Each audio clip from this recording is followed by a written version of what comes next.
Dear respected brothers and elders, honorable listeners, you might have heard the Salafi brothers claiming and saying that, Akhi, why don't you follow only Quran and Hadith? Or Akhi, we should follow Quran and Sunnah, or we should follow the most authentic opinion.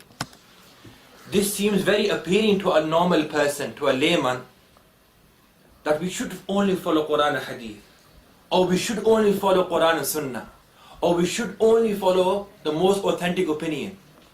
These sort of statements, it seems the Salafi brothers are giving da'wah and invitation towards a unified interpretation of the Quran and Sunnah, that there is no differences, there is no sects, there is no dispute between scholars, is only one Quran and Hadith, one Quran and Sunnah. Allah Rasul, Allah ek, Nabi Sallallahu Alaihi Wasallam ek, our Kaaba is ek, everything is one. There should be no differences. Only one interpretation of the Quran and Sunnah. Only Quran and Hadith. Or only the most authentic opinion. I'm sure most of you brothers must have heard this before. Yes.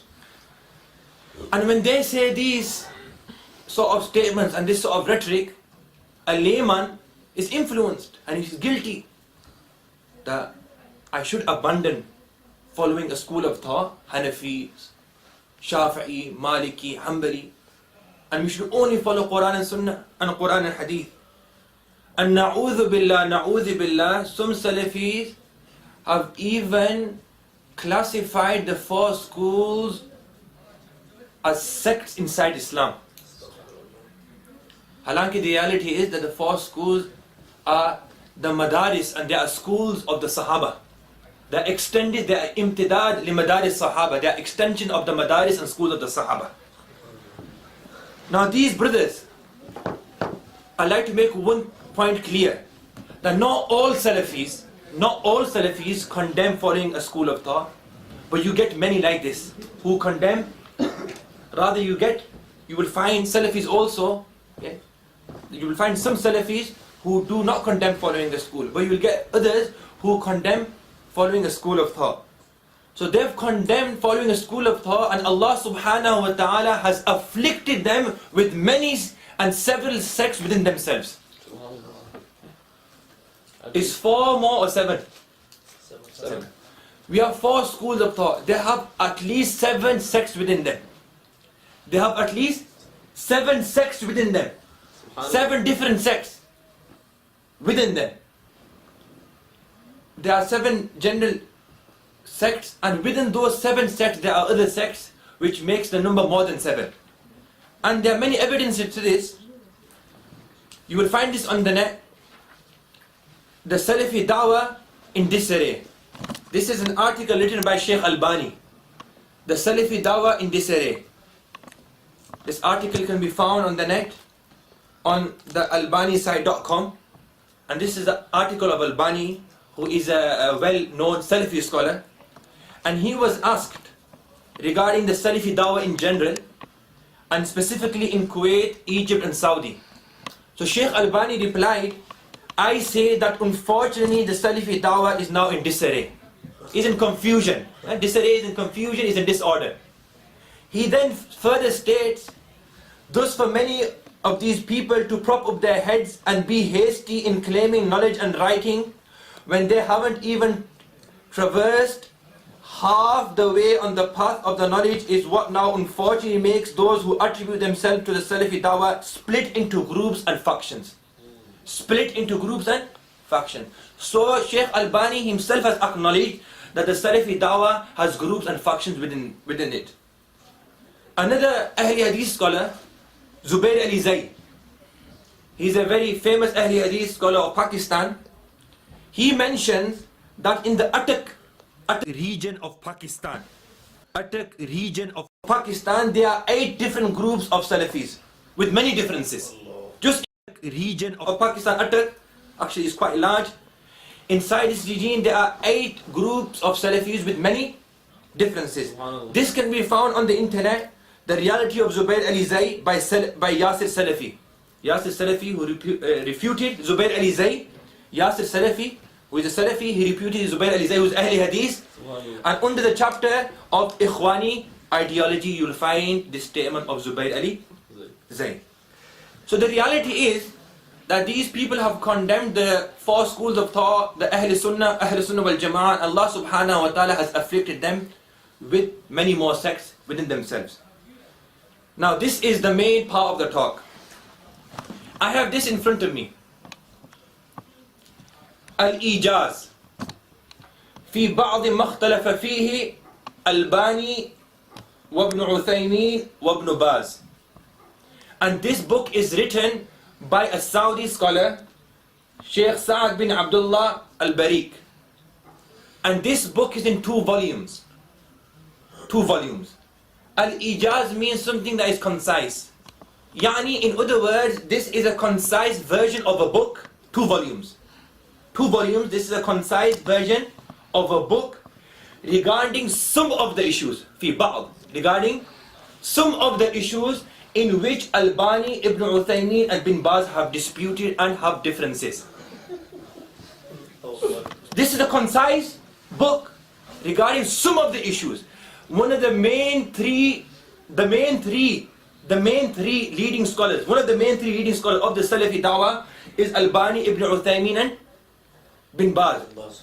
This person has been very honest, mashallah, Saudi scholar, and he's gathered the differences between these 3 scholars, and is only a concise version of some of the masail. Allah knows best how many masail they differ in. Allah knows best. These people who claim to follow one interpretation of the Quran and Hadith or Quran and Sunnah, bichare, their own scholars can't agree on a unified interpretation of the Quran and Sunnah. Never mind calling the whole ummah. Never mind calling the whole ummah. They're calling the whole ummah bade zor ke saath, a lot of courage, that follow only one interpretation of the Quran and Sunnah, don't follow Shafi'i, Malik, Hanbali. They themselves, the scholars of their house, can't agree on one interpretation of the Quran and Sunnah. And this scholar is saying, I've compiled a book with 2 volumes, only some of the masail, some of the issues in which Albani, Ibn Uthaymeen and Bin Baz have differed. And the ajib thing about this is that this scholar has been very honest. On volume 1, page 53, Masail tata'allaq bil aqidah. He's written a full section where these 3 Salafi scholars have not only differed in fiqh and jurisprudence, but they have differed inside aqidah. Those masail which are related with aqidah. So these brothers, they're called towards unified interpretation. One interpretation of the Quran and Sunnah. They can't even agree on aqidah.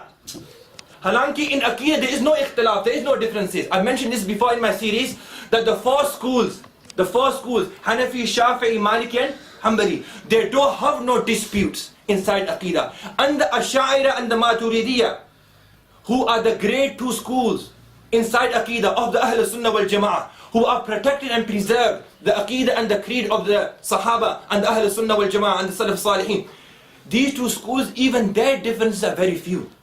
These 2 schools, their differences are very few. And these differences are lafzi. They are semantic differences, i.e. those differences which are related with words.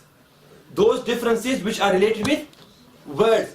Those differences which are related regarding the approach to the matter. Regarding to the approach. So their differences, the Ash'aira Maturidiyya, most of their differences are semantic differences. Differences are in semantics, i.e. in words. But these Salafi scholars, they have difference inside Aqeedah. They have difference inside Aqeedah. So first we need to give these people nasihat, the akhi, instead of calling the whole ummah towards one version, one interpretation of Quran and Sunnah, give da'wah and give nasihat to your own scholars that at least agree on Aqeedah. At least agree on Aqeedah. Okay, in fiqh we respect Hanafi, even with the Hanafi school we have differences. Imam Muhammad, Imam Abu Yusuf and Imam Abu Hanifa, they are different with the Ustad. We understand in fiqh. But inside Aqeedah, they have differences.